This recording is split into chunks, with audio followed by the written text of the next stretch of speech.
निरंतर भगवान का भजन तभी हो सकता है जब हमें भोगों में अरुचि हो जाए।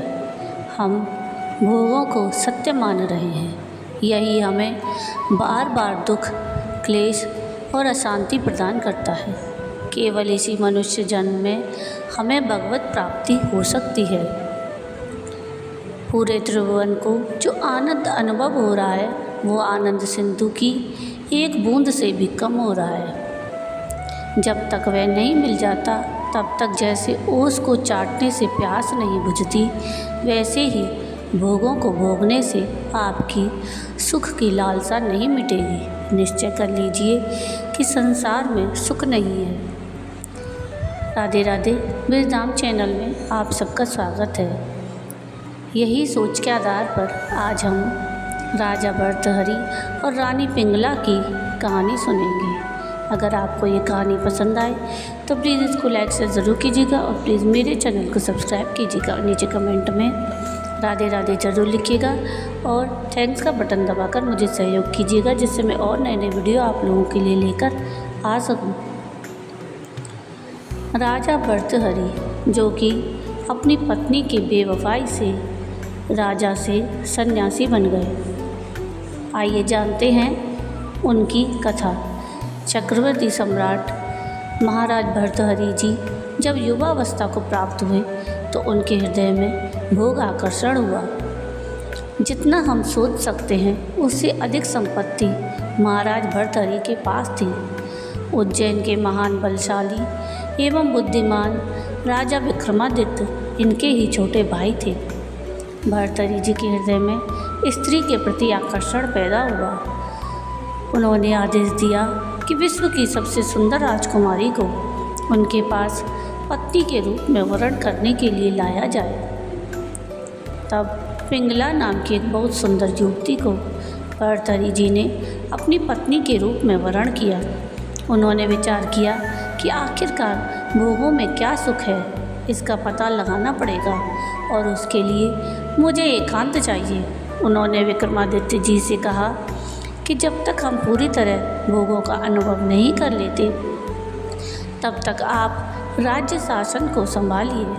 महल में किसी भी तरह की राज दरबार की कोई भी बात लेकर कोई ना आए, मुझे स्वतंत्र छोड़ दिया जाए। भला क्या कभी आग में धीरे धीरे घी डालने से आग शांत होती है? ऐसे ही भोगों को भोगने से कामाग्नि और बढ़ जाती है, शांत नहीं होती। एक दिन पिंगला अपने महल के पीछे की खिड़की से झांक रही थी। महल के पीछे राज्य की अश्वशाला थी।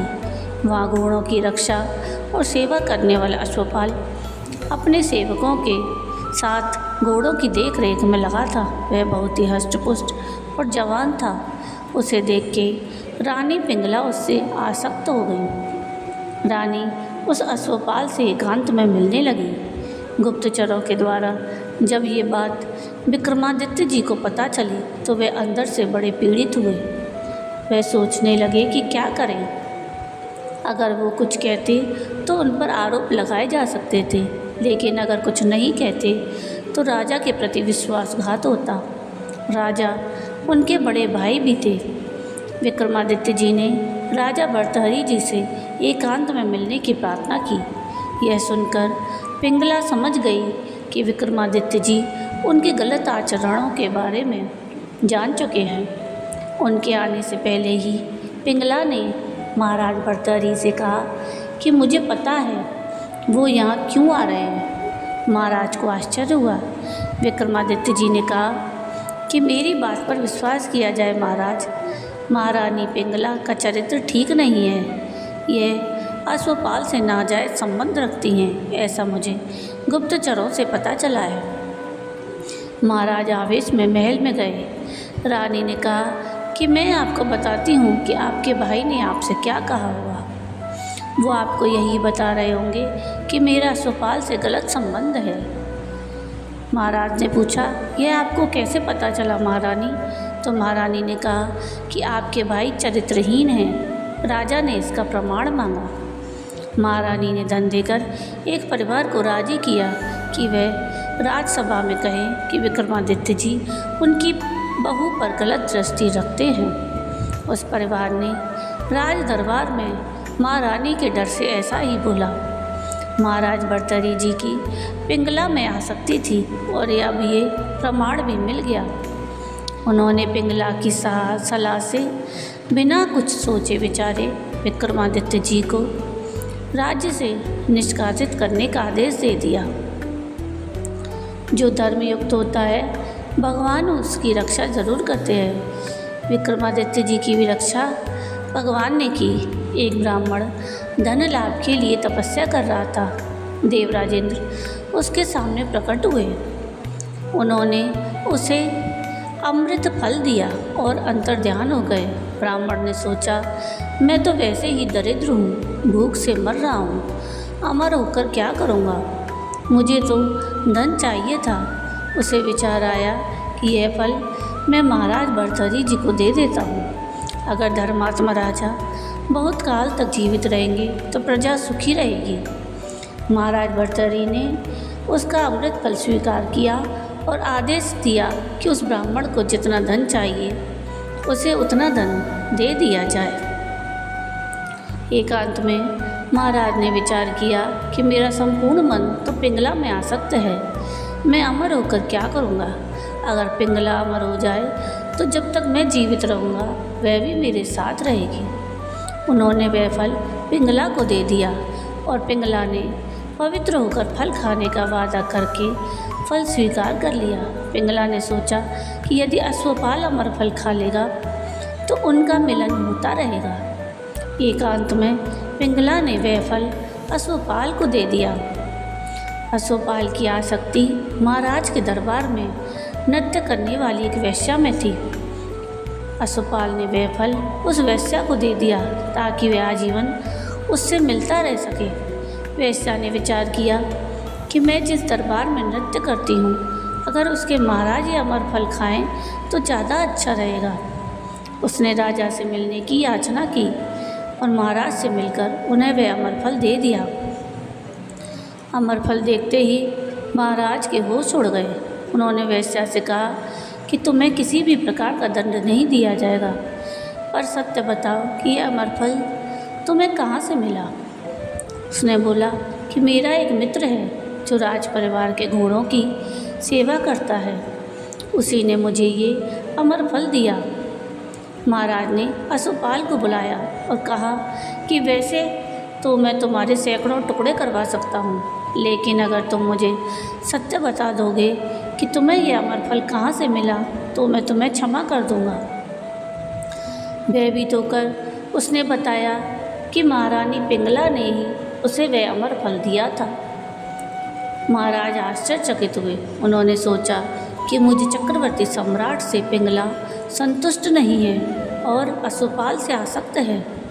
अश्वपाल महारानी से संतुष्ट नहीं है और वेश्या से आसक्त है। धिक्कार है इस काम और आसक्ति को। उन्होंने घोषणा करवा दी और अगले ही दिन वे राज्य छोड़कर चले जाएंगे। गुप्तचरों को भेजकर उन्होंने विक्रमादित्य जी को वापस बुलवा लिया। महाराज ने संपूर्ण प्रजा के सामने राजसभा में कहा कि मेरे राज्य के ब्राह्मणों की तपस्या का फल आज सब अपनी आँखों से देखें। मैं अपनी तलवार से महारानी पिंगला का गला काटूंगा, पर वे मरेंगी नहीं क्योंकि इन्होंने अमर फल खाया है। जो ही वो प्रहार करने वाले थे, महारानी चीख पड़ी, रुकिए महाराज। महारानी ने कहा कि मैंने अमृत फल नहीं खाया और उसे अश्वपाल को दे दिया था क्योंकि मैं उससे आसक्त हूँ। महाराज ने कुछ नहीं बोला और अपना राजमुकुट सिंहासन पर रखकर कहा कि विक्रमादित्य तुम इस राज्य का पालन करना, मैं ऐसे निकृष्ट संसार में अब नहीं रह सकता। धिक्कार है संसार और कामभोग को कि मुझे चक्रवर्ती सम्राट से यह पिंगला तृप्त नहीं हो पाई। अश्वपाल महारानी से सुखी नहीं हो पाया और वेश्या में आसक्त हो गया।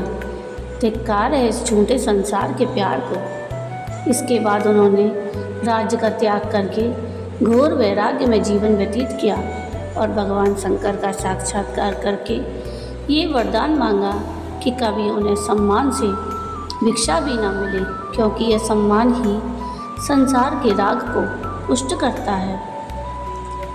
तो ये थी महाराज भर्तृहरि और रानी पिंगला की कहानी। आपको ये कहानी कैसी लगी मुझे कमेंट करके ज़रूर बताइएगा, और अगर आपको ये कहानी पसंद आई हो तो प्लीज़ इसको लाइक शेयर ज़रूर कीजिएगा, और प्लीज़ मेरे चैनल को सब्सक्राइब कीजिएगा और कमेंट में राधे राधे ज़रूर लिखिएगा।